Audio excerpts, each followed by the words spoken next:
Gunung Nago di Pawalimo, nampak nan dari Kampus Sunan, tolong jawek salam dari Ambo, Firman Wanipin, walau kita nak menjawek tangan, Assalamualaikum warahmatullahi wabarakatuh. Bapak Ibu, para pemirsa Celote Wanipin, hari ini Celote Wanipin tampil beda. Hari ini kita sedang berada di DB Food, yaitu di Jalan Cokro Aminoto, bersama dengan ownernya langsung, Bapak Eri Kurniadi, yang lebih akrab nama beliau itu disebut orang Heri DB Food. Heri DB ya Pak Eri. Heri DB. Nah, Pak Eri ini adalah seorang food inovator, di mana beliau mencintai dunia marketing semenjak kecil, Pak ya. Iya Pak Eri. Dan baru menemukan passionnya di usia remaja. Ya kan Pak Eri?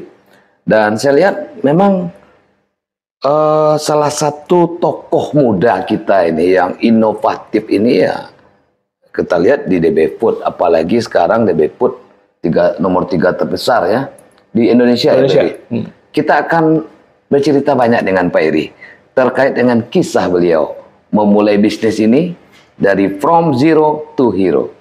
Mungkin langsung saja Pak Eri. Silakan Pak Eri. Ya, dari mana kita mulai? Ceritanya Pak Eri ini kan sewaktu membuka bisnis, khususnya yang DB Food ini, kabarnya kan mulai dari modal 2,5 juta. Saat itu katanya mahasiswa, ya kan? Dan hampir dikeluarkan dari IPB 2 kali, nyaris ya Pak ya. Mungkin dimulai dari situ Pak Eri. Silakan Pak Eri. Jadi sebenarnya ketertarikan saya sama dunia marketing itu sudah sejak SMP sebetulnya. SMP ya. Jadi waktu saya SMP itu teman-teman saya itu kan hobi itu baca majalah anime, manga, kartun, komik. Nah saya itu baca buku marketingnya Hermawan Kartajaya. Oh, buku Pak Hermawan. Dari kecil? Dari kecil. SMP. SMP. Jadi sejak SMP itu saya sudah nggak tertarik sama majalah komik, itu saya udah nggak tertarik. Saya tertarik itu apa, bagaimana strategi marketing dari Indofood, bagaimana strategi marketing dari Garuda Food. Nah, itu SMP itu bacaan saya. Jadi ketika saya bilang, wah marketing ini asik juga ya kan, dibahas juga mengenai bagaimana periklanan, advertising. Nah di SMA saya menemukan passion, saya ini ingin jadi perwirausaha. Karena memang keluarga saya ini basicnya itu kan produsen bikin dendeng balado. Dendeng balado ya. Bikin dendeng balado tapi dengan kemasan tradisional. Nah saya melihat peluangnya untuk dimodernisasi. Maka saya kuliah, saya cari bidang kuliah kampus yang kira-kira tuh menunjang keinginan saya untuk memodernisasi dendeng balado yang dibuat oleh ibu saya. Nah, saya cari berbagai dari tahun berapa tuh Pak Eri? Dari SMA. Dari tahun enggak, maksudnya keluarga Pak Eri kan dari tahun 69. 69. Wih, cukup lama Pak Eri. Kita produsen, kalau kita ngomong dari historikalnya itu DB Food ini produsen dendeng balado tertua di Indonesia. Sejak tahun 69. Yang sudah terdaftar ya, maksudnya yang orang tahu ya. Nah, kalau sebelumnya kita nggak tahu. Tapi yang sudah ada literasinya, itu DB Food. DB Food dari tahun 69. Nah, itu orang sudah tahu dari zaman dulu. Jadi kita berpikir bagaimana caranya bisa memodernisasikan gitu. Nah, akhirnya saya cari literasi, yang terbaik di Indonesia itu IPB. Institut Pertanian Bogor ya. Nah, jadi saya masuk di sana, saya ambil fakultas peternakan. Kenapa saya ingin mempelajari dari hulu ke hilir. Mulai dari bahan bakunya, bagaimana beternak sapinya, sapi kualitasnya seperti apa, sampai bagaimana dia ada di atas meja. From farm to table from farm to table ya, istilahnya itu from farm to table. Sanalah kita belajar. Nah, untuk memulai itu semua, tentu saya harus mempersiapkan diri bagaimana untuk kuliah di sana, merantau keluar dari Padang. Nah, orang tua saya tidak setuju. Karena saat itu masa-masa lagi susah. Saat itu ya? Saat itu susah. Itu tahun berapa tuh Pak Eri? Tahun 2005. 2005. Susah. Keluarga lagi susah. Jadi bapak saya sarankan kuliah di Padang saja. Saya bilang, saya mau memperbaiki nasib saya bilang. Saya mau keluar dari zona nyaman, saya ingin jadi orang sukses. Untuk kuliahnya, saya mau di IPB, biaya kuliahnya saya cari sendiri. Kuliah cari sendiri? Ya. Memang luar biasa. Saya cari sendiri, karena apa? Kita mau kita mau kuliah tempat yang jauh. Yang tempat jauh tuh namanya kuliah tempat jauh itu ada biaya kosnya, biaya kuliahnya, biaya makannya. Tapi kalau tinggal kuliah di Padang kan semua sudah ditanggung orang tua kan. Betul. Tapi kalau di sana kan kita mesti berjuang sendiri. Iya. Nah, bagaimana cara berjuang di sana? Itulah saya pikir. Saya kumpulkan uang, ada uang 2,5 juta. Nah, saya pikir apa ya? Makanan kalau jual dendeng di kalangan mahasiswa belum bisa, belum cocok marketnya. Belum pas. Marketnya mahasiswa tuh roti, sarapan pagi roti, ya kan gitu. Jadi saya pikir, saya harus bikin usaha roti saya bilang. Tapi untuk bikin usaha roti itu butuh uang 10 juta. Uang saya cuma ada 2,5 juta. Kurang 7,5 juta lagi. Jadi saya cari teman-teman saya di kampus yang mau invest ke saya. 2,5. Nah, terkumpullah 10 juta itu. Nah, mereka jadi silent partner. Awalnya saya berpikir mungkin mereka bisa bantu di produksi ya, tapi karena mereka memang orang-orang yang sibuk dengan kuliah, ya akhirnya saya bekerja sendiri, tapi saya menghasilkan uang. Nah, sampai akhirnya usaha itu berjalan. Selama saya kuliah itu saya punya 3 orang karyawan. Masih mahasiswa sudah punya karyawan 3 orang. Ya, karena produksi roti itu kan nggak bisa sendiri. Yang dibikin tuh roti apa tuh Pak Heri? Roti sosis.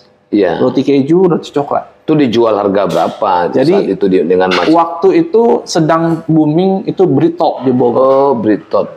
Britop itu satu roti itu harganya, saya ingat dulu harganya itu sekitar 4.500 sampai 6.000. Dulu pas tahun 2005. Jadi saya bikin dengan rasa dan kualitas yang sama baik, tapi dengan harganya itu cuma 1.500 sampai 2.000.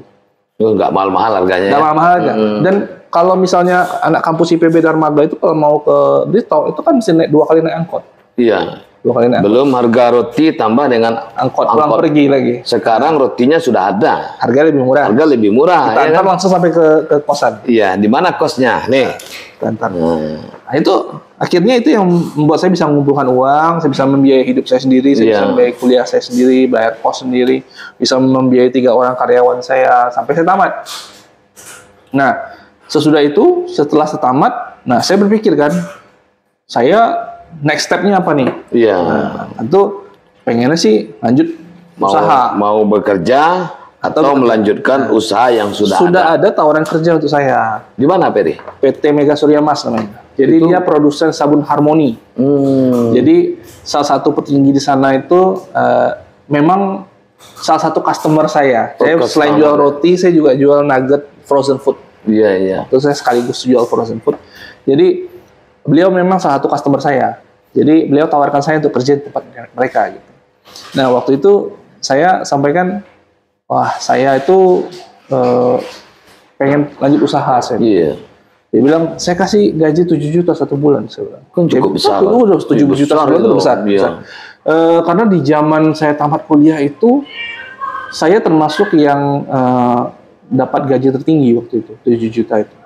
Nah, saya berpikir lagi, kalau saya sekarang ini, usaha roti ini, saya udah dapat mesti 3 juta 1 bulan. Kalau saya mau usaha, saya harus cari usahanya itu yang penghasilannya lebih dari 7 juta 1 bulan. Iya. Kalau di bawah 7 juta malu dong saya. Iyalah. Nolak pekerjaan 7 juta, tapi penghasilan di bawah 7 juta. Nah, akhirnya kembali back to basic. Oke, mungkin ini saatnya untuk saya masuk ke dunia dendeng. Jadi saya udah kalkulasi. Akhirnya fashionnya ditemukan. Fashionnya ya, jadi back to basic. Jadi setelah di perantauan usaha roti, nah saya kalkulasi ulang nih. Oke, kalau saya jual dendeng, saya modernisasi dendeng sesuai rencana awal, saya bisa menghasilkan minimal bisa 10 juta lah 1 bulan. Saya bilang. Oke, saya bilang. Ini baru oke nih. Ini oke nih. Iya. Nggak apa-apa nih gue tolak nih. Nggak apa-apa. Iya. Jadi saya tolak baik-baik. Saya sampaikan sama beliau, saya ingin seperti Bapak. Saya ingin jadi pengusaha. Menjadi seorang entrepreneur. Jadi saya jual peralatan bakery saya itu. Terus saya belikan ke peralatan pengemasan untuk dendeng ini. Kemasannya, alat sealernya, dan segala bagian produksi lah. Iya. Nah, itu saya bawa ke Padang. Jadi pulang kampung. Nah, awalnya mengalami penolakan juga dari orang tua. Iya. Orang tua saya sampaikan, bagaimana kamu pulang ke Padang? Baguslah kamu kerja di Jakarta. Iya, ngapain di Padang katanya? Terus saya bilang, saya mau menerapkan ilmu saya bilang. Kasih saya waktu 1 tahun.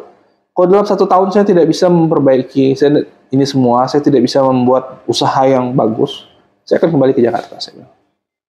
Nah, akhirnya saya dikasih kesempatan. Saya starting langsung dengan brand DB Food. Saya perbaiki sistem produksi dan segala macam. Tapi yang namanya orang tua ini kan orang lama, Pak. Iya. Nah, jadi susah untuk menerima perubahan. Betul, betul. Jadi bapak saya bilang, kalau kamu jual di dendeng dengan model kemasan kayak begini, nanti customer saya lari. Yang biasa beli dendeng tempat kita, nanti lari, nggak tahu kalau dia punya kita. Nah, akhirnya saya bilang, oke. Saya bikin merek sendiri, saya jual sendiri. Nah, jadi kita tidak bisa memaksakan. Iya. Waktu berantem nanti. Jadi saat itu Pak Eri, orang tua Pak Eri kan juga memproduksi dendeng nih. Ya. Pak Eri juga bilang kan ke orang tua, saya mau dendeng. Ya. Kata orang tua, ini nanti lari nih. Ya. Jadi artinya saat itu ada dua dendeng dong. Ada 2 dendeng. Ada 2 dendeng. Jadi ada satu yang tanpa merek, Iya. satu pakai merek. Pakai merek, ya. Jadi kelebihan ada masing-masing. Kalau ini model lama, ini model baru. Iya. Yang model baru ini sudah ada sertifikat halal, sudah ada kemasannya modern, daya tahannya lebih lama, Iya. tapi harga sedikit lebih mahal. Harga di atas. Di atas yang ini. Nah, jadi customer tuh baru punya pilihan. Iya, iya. Kalau customer yang saya biasa aja lah. Iya. Tapi ada customer yang bilang, "Oh, saya mau naik haji. Saya mau bawa traveling, saya mau antar mau kasih ke teman saya di Jakarta." Nah, orang tua saya fair juga menawarkan produk saya. Gitu ya. Karena masing-masing punya pilihan. Kalau bapak saya punya itu kan masih ikat karet. Iya, iya. Kalau dibawa berangkat bisa bocor. Betul, karena packagingnya kan plastik saja. Dan ikat karetnya itu yang ikat bikin karetnya gampang bocor. Iya, iya. Tapi kalau udah kemasan seperti ini, udah di sealer seperti itu ini, aman. ini aman. Nah, jadi pelan-pelan customer ini pun mulai beralih. Oh, ternyata kemasan modern ini mulai disukai. Iya, iya. Nah, sampai di titik akhirnya bapak saya sakit keras. Iya. Beliau meninggal. Ya, sebelum meninggal beliau menitipkan customer mereka beliau ke saya. Nah, saya dapat juga baca bahwa ketika orang tua Pak Eri meninggal, seluruh aset kabarnya terjual. Ya. Artinya Pak Eri betul-betul memulai lagi dari nol. Betul. Jadi sebenarnya kejadian itu tahun 2011. Waktu itu saya sudah mulai menikmati lah hasil kerja saya dendeng DB Food. Betul. Mulai nikmati. Tapi saya melakukan satu kesalahan yang sebenarnya tidak boleh dilakukan oleh pengusaha. Apa itu kesalahannya? Mencampurkan antara keuangan pribadi dengan keuangan perusahaan. Oh, iya. Itu pantang, itu nggak boleh. Nggak boleh. Nah, jadi waktu ayah saya sakit, dia kebetulan kanker stadium 3. Iya. Nah, perlu dirawat di Malaysia. Nah, itu biaya kan besar. Jadi uang pribadi itu sudah habis semua. Udah nggak ada lagi. Tinggal uang perusahaan. Uang perusahaan pun saya pakai untuk biaya pengobatan. Yang penting dengan harapan orang tua sehat. Minimal untuk mengurangi rasa sakit. Kan gitu istilahnya.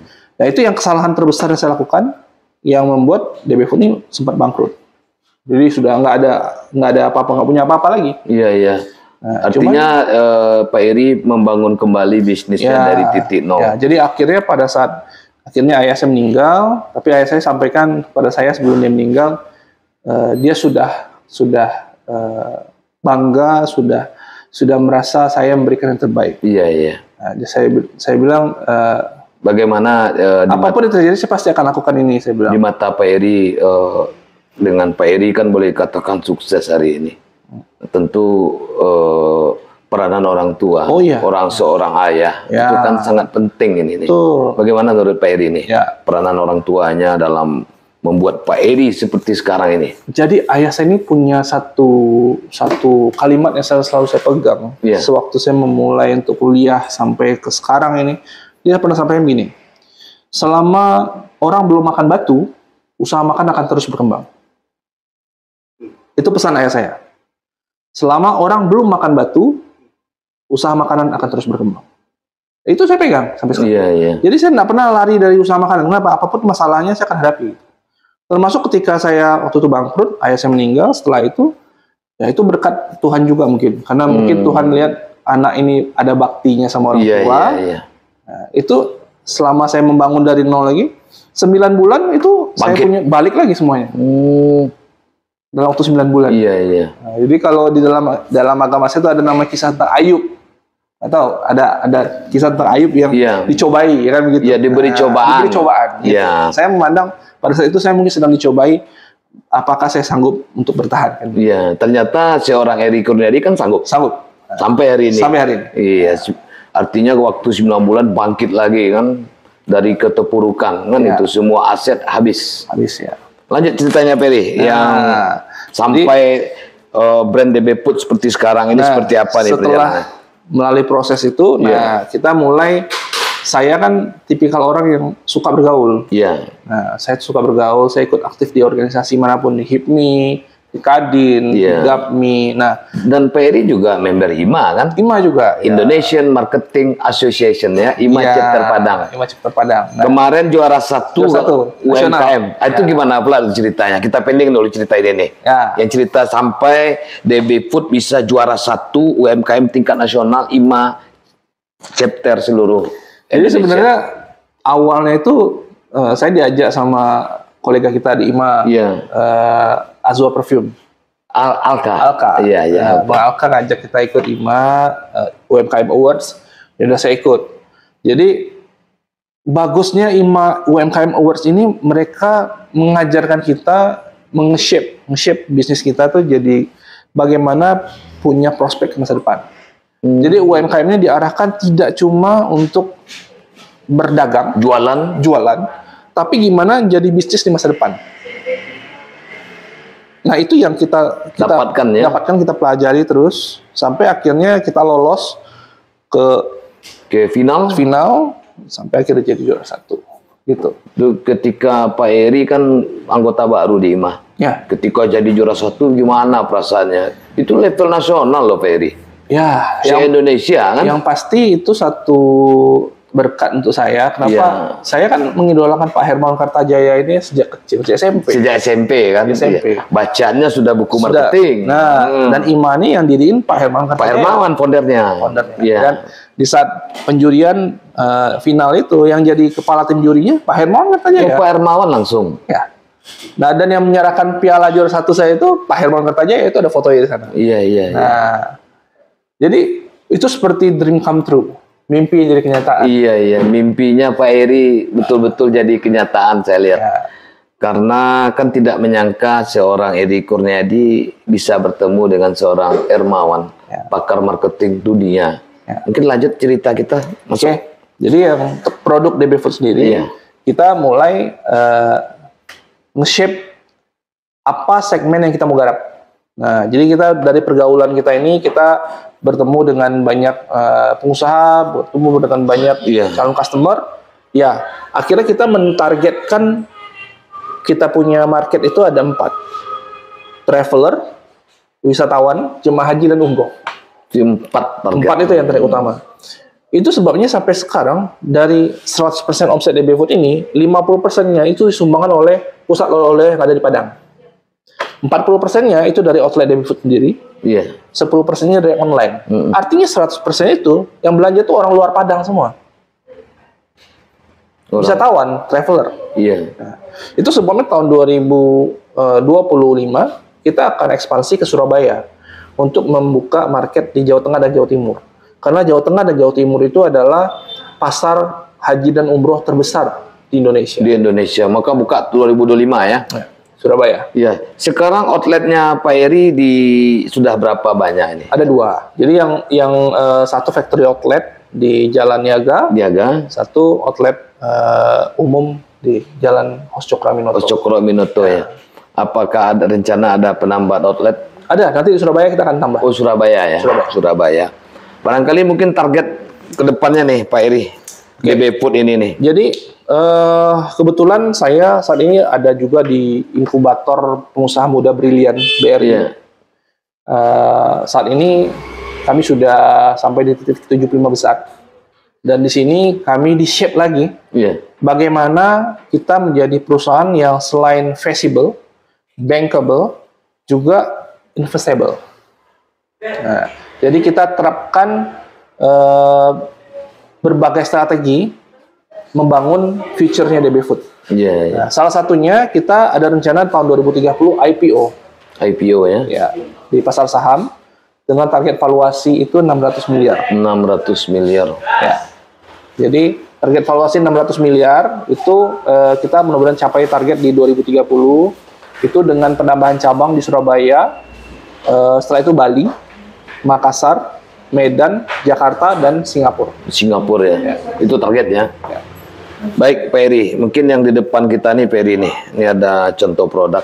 Ya. Ini barangkali juga para pemirsa Celoteh Wanipit juga pengen tahu nih, ini produknya apa, ini apa, gimana, ya. Dan juga cara mendapatkan DW Food ini seperti apa nih Pak Eri? Ini produk, nah ini produk, ini dia. Produk yang fundamental bagi DW Food yang ini. Ini. Ya, jadi dalam satu kemasan ini ada isi 2 bungkus yang seperti ini. Jadi satu bungkus ini dendeng ya? Dendeng. Dendeng. Nah, jadi bagi yang traveler, naik haji atau umroh, itu memakan tuh tinggal buka, tuang, langsung makan. Nggak perlu dihangatin lagi, nggak perlu di-prepare lagi, nggak perlu masuk kulkas, nggak perlu masuk freezer. Itu dia tahan 6 bulan di luar kulkas tanpa bahan pengawet. Ini tahan 6 bulan? 6 bulan tanpa bahan pengawet. Tanpa bahan pengawet. Nah, kenapa bisa 6 bulan? Iya. Karena kita menggunakan food teknologi di dalam. Oh iya, teknologi tinggi. Yang saya pelajari di IPB. Di IPB kan? Nah, itu yang membedakan. Iya. Kalau kita jual produk makanan awet dengan bahan pengawet, ibu-ibu di pasar juga bisa. Iyalah, anak-anak juga bisa. Apa yang membedakan food teknologi, food inovator? Yes, food inovator. Kita bisa membuat produk itu awet tanpa bahan pengawet. Kita bisa membuat produk itu lezat tanpa pelezat. Itu kuncinya. Kalau kita bikin produk lezat dengan pelezat, semua orang bisa. Iya. Tapi membuat makanan enak tanpa dengan pelezat itu baru luar biasa. Itu baru inovasi. Inovasi. Nah, itu. Jadi produk ini kita persiapkan untuk pasar haji dan umroh. Kemudian ini kita juga ada persiapkan produknya untuk orang-orang yang suka berbagi. Nah, kita sebut ini kaum apa namanya? Sosialita. Oh, sosialita. Kaum sosialita zaman sekarang ini gemar berbagi makanan. Iya, iya. Ada makanan lucu nih, ya kan? Enak nih. Enak nih. Dia bagi ke teman-temannya. Iya, iya. Produknya seperti ini kemasan. Iya. Jadi kemasannya lebih dendeng premium. balado. Dendeng balado. Kita juga ada rendang seperti ini. Iya. Nah, ini premium ya yang premium. ini ya. Nah, ini premium. Nah, harga berapa nih, Bos? 125.000. Ini. Ya. Beratnya 300 gram. 300 gram 125.000. 125 sama ya. Sama 125.000. Ini rendang. Ini dendeng. Ini dendeng sama harganya. Untuk yang naik haji dan umroh, traveling juga kita ada sediain kemasan yang isi 7. Ada yang isi 7, ada yang isi 2. Ini 1 kilo. Ini setengah kilo. Oh, setengah kilo 7. Ini 7 nih biasanya kalau satu keluarga nih. Iya. Umroh bareng satu keluarga, biasanya mereka bawa yang ini. Tapi kalau misalnya yang berangkatnya itu berdua, itu biasa bawa yang ini ya. Ya. Biar gampang. Ya. Kita juga ada sekarang bikin kemasan rendang manis. Untuk anak-anak. Ini untuk anak-anak. Jadi dia nggak pedas. Nah, bagi orang Padang sendiri yang suka pedas, kita bikin rendang ekstra pedas. Rendang ekstra pedas. Ini berapa harga sebesar ini? Sama 50.000. 50.000. Nggak mahal kan? Isi 2 potong. Iya. Jadi saya bisa ceritakan sedikit. DB Food ini target marketnya itu adalah Nusantara. Selera yang kita rancang itu selera Nusantara. Nusantara. Jadi kenapa saya memilih selera Nusantara? Itu sudah dimulai ketika saya memulai usaha pertama kali. Ketika saya membreakdown target market saya. Yeah. Jadi kalau kita mau buka data, masyarakat Indonesia yang paling banyak itu ada di Pulau Jawa. Yeah. Dan Pulau Jawa itu punya karakteristik lidahnya itu tidak terlalu suka yang pedas-pedas. Yeah. Pedas sekali-sekali, tapi tidak bisa makan setiap hari. Betul. Nah, sedangkan kalau orang Padang asli nih, daerah Sumatera Barat, pedas, asam, asin. Iya. Kayak saya misalnya pedas. Nah, jadi saya berpikir daripada saya mengejar market di sini, lebih baik saya mengejar market yang lebih besar. Iya. Karena di Padang sendiri pemainnya sudah banyak. Betul. Kalau orang marketing bilang tuh sudah red ocean. Iya, sudah berada di zona merah. Zona merah. Ya, kalau yang Nusantara, blue ocean. Blue ocean. Nah, itu yang kita bahas, itu yang kita makanya cita rasa kita sesuaikan dengan lidah mereka. Lidah Nusantara ya. Ya, makanya saya bisa sampaikan 100% target market DB Food itu ada di luar Padang. Di luar Padang, betul. Baik, Pak Eri, barangkali informasi yang Pak Eri sampaikan ini bermanfaat buat para pemirsa kita ini. Ya. Baik pemirsa kita yang ada di luar daerah ya kan, Kalau kita misalnya kepengen dia pesan DB Food, ada apa? Ada website, ada apa, Peri? Bisa di Shopee. Tinggal cari di Shopee dbfoods.id. Bisa dicari di Shopee di sana. dbfood.id. Pokoknya kalau di sana belanja DB Food banyak-banyak belanja. Ya, Peri ya. Baik, naik oto ke Padang Panjang, berputar jalan pada Sike, penaruh balam 3 gayo, kok dirantang namanya panjang, elok dipunta adanya singke, ambil saja dan peguno. Bodong Rian Cendrawasih, cukup sekian. Terima kasih. Assalamualaikum warahmatullahi wabarakatuh. Oke.